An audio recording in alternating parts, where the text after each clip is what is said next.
Hello and welcome to one more of this.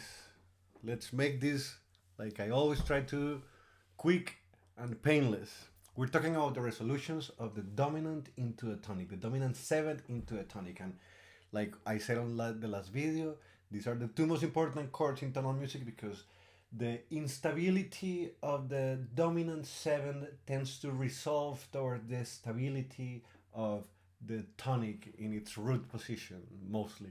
And this is important because this is the whole thing behind tonal music. So here we have, or that's what we talked about last time, the tonic and the dominant chords, they're tertian chords. If we put them in the stability instability spectrum, this is what we get. The dominant chord has most of the scale degrees that are fairly unstable, and the tonic does all the opposite. The most unstable of them all are 4 and 7. That is, if you play them together, you get a tritone, which is a very dissonant interval, and that is what we like to resolve. So how do we resolve the tritone between 4 and 7? 4 goes to 3, Fa goes to Mi, and 7 goes to 1, Ti goes to Do. Since 5 or Sol is part of both chords, a lot of times, not always, but a lot of times, it will just stay because it's part of both chords. The one that we need to figure out what to do is scale degree number 2, also known as Re. If you look at a major scale like this, you see that Re is both a whole step from Mi and from Do, but the standard practice is to take Re to Do. That way, Do is more stable, Do is the center of gravity, and in that case, you end up with a chord that has a double root, which is better to have a double root, especially if it is Do, than to have a double third. With that being said, let's take this into the actual stuff. Check it out. In the key of G major, our dominant 7 is going to be a G7 chord, a G major minor chord. Let's resolve this. We said that Fa goes to Mi. Boom. Fa goes to Mi. F goes to E. We said that Ti goes to Do. Ti goes to Do. Here we have it. Re, we said that we also take to Do. In order to show that it is doubled, let's put it here. And that is what we get. In this specific example, something happens when you have a dominant 7 in root position that also goes to a tonic in root position also. I said that most of the times Sol just stays. However, if Sol stays, if the G stays where it is in this case, we ended up with this. We end up with a C major in second inversion, a 1-6-4, and 6-4 chords in the style of music that we're studying in this class are only allowed in very specific occasions. We'll talk about that later. The thing is that we don't like them. We don't think it's stable enough. So what do we do when we have this? We take Sol to Do as well. Which means that when we have a 5-7 going to 1 and they are both in root position, the tonic chord will be incomplete. It will be lacking its fifth. In this case, the G doesn't have a G and it will have a triple root instead. So don't freak out if that happens. We're going to see it 100 times when we study our examples. This chord sounds like this. And resolve to tonic. Sol, ti, re, fa, do, do, do, mi.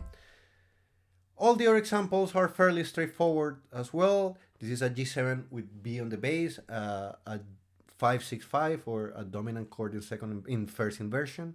Fa goes to Mi, Ti goes to Do, Re also goes to Do, and Sol just stays there. This is a 5-6-5 going to 1, a G7 in first inversion going to C major. In second inversion, or the 5-4-3, same thing. Ti goes to Do, Fa goes to Mi, Sol stays there, Re goes to Do. This sounds like this.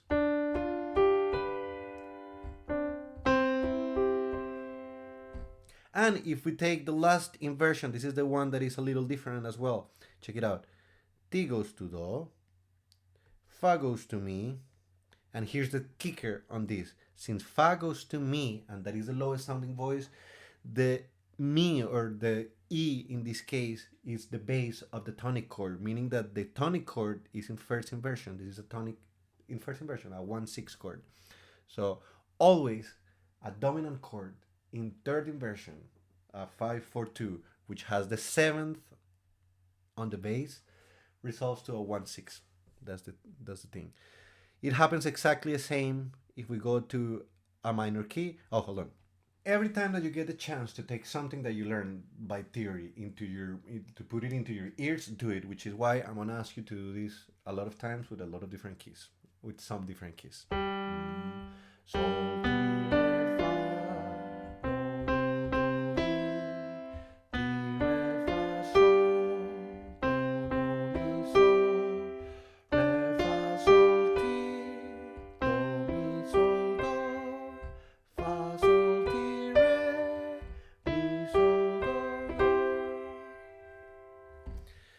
Since tonal music also uses minor modes or minor scales, this is exactly how it happens.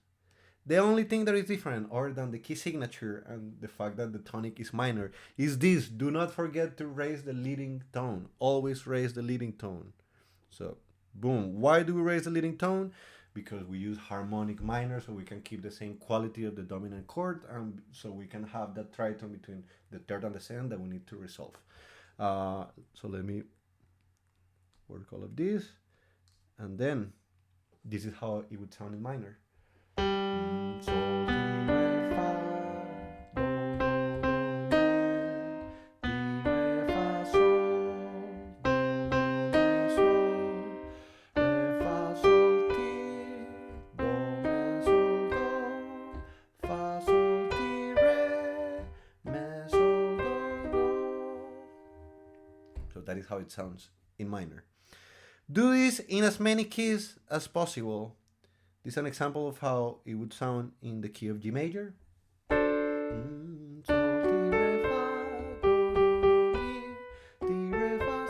Etc., etc., etc. So you get the gist of that. Now, let me tell you, even though this is a D7 and it has all the correct notes, I think this is a little too thin of a texture. And I would like to play those notes in different registers. For example, I would like to do this. I have the root, the third, the fifth, and the seventh, so I have the exact same notes. They're just in a different register. This is a step towards part writing style in the Bach chorale style, and this is what I want you to do for this one, or this is what I'm gonna do in this video. The only rule for now that you need to worry when you're playing this on your own is that between any of the upper three voices, there cannot be more than an octave. In between the tenor and the bass, you can have more than an octave, and it's okay. What I wanted to show you though is that this works exactly the same. Check it out. T goes to Do. Boom. Fa goes to Mi. Boom.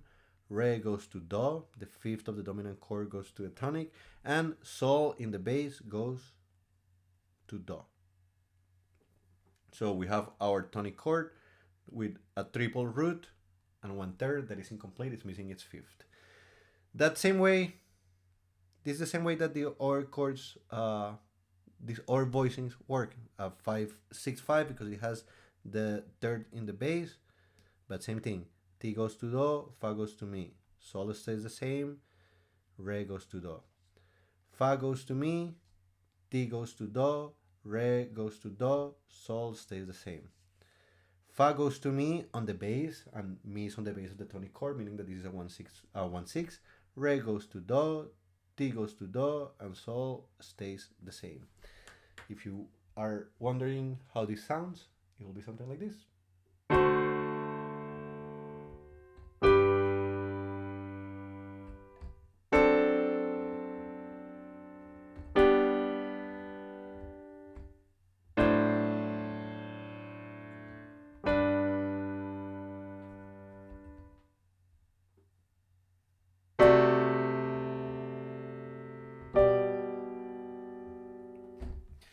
This is what you're gonna be doing over and over again in different keys if you're my student. If you're not my student, just do it for fun.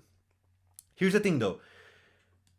This chord is complete, this one is incomplete. That is what we said happens when the root position 5/7 goes to a root position 1, right?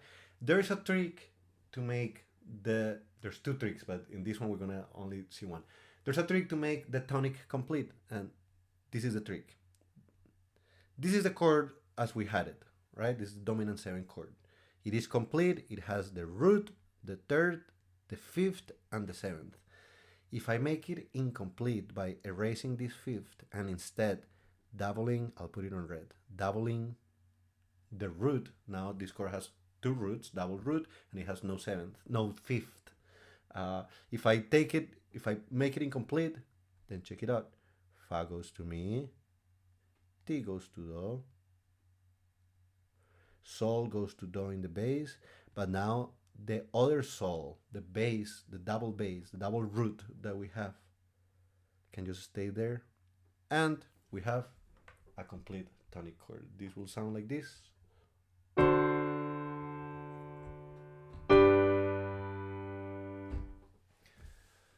So that's it for this video. Hopefully you learn about the resolutions of the 5/7 chord when you take it into tonic, and how you can voice it a little different, put it in a little a different register to make it sound better to your ears.